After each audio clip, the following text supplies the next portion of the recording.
Shubor nakaslem jong unongsan hima.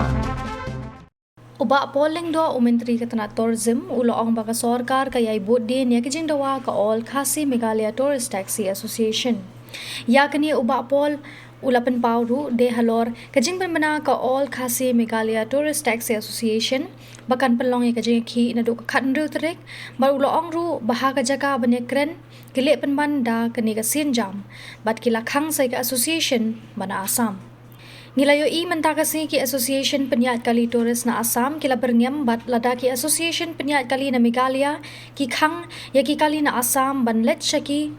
jaka jong agai perthai lani ki tourist spot makiru ki penpau bakin khang ya ki kali na Meghalaya bakin let shaki weipat ki jaka jong ka Assam. Ulo ang ru halor kani lathau ru ya ka committee balakli da uba CVD ding do banekren bat ka AKMTTA banya penbet halor ka jeng dawa bat ka AKMTTA kadairu banekren penbet bat ki association na Assam namar bakan long ka ba lada khanglut ya ki kali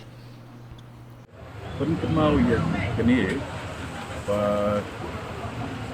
tung kinong yalam ke street ni ban hat un sin han ya kisin jam ke leadership nilai ba tangan takas ni ko meet the reaction na yang jom di association Assam ba hiru yang ba lada lahan ni kali na Assam tu room saya kini tourist spot sa Meghalaya makiru bile jo dikata lupa lagi ke reaction ngini pek situation telah no dalam jadi kecil aja mutang hipat tak tol komuniti mila ada ai jemut ba kini ya kendo ba thumdu ke komiti kajing long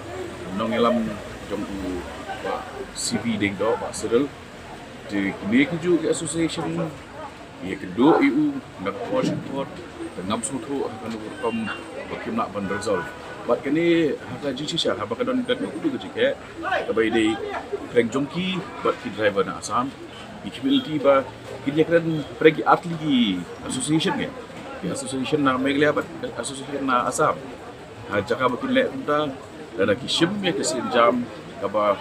tum kani gila suatu reaction minta kawan salah dulu nak kalian jelas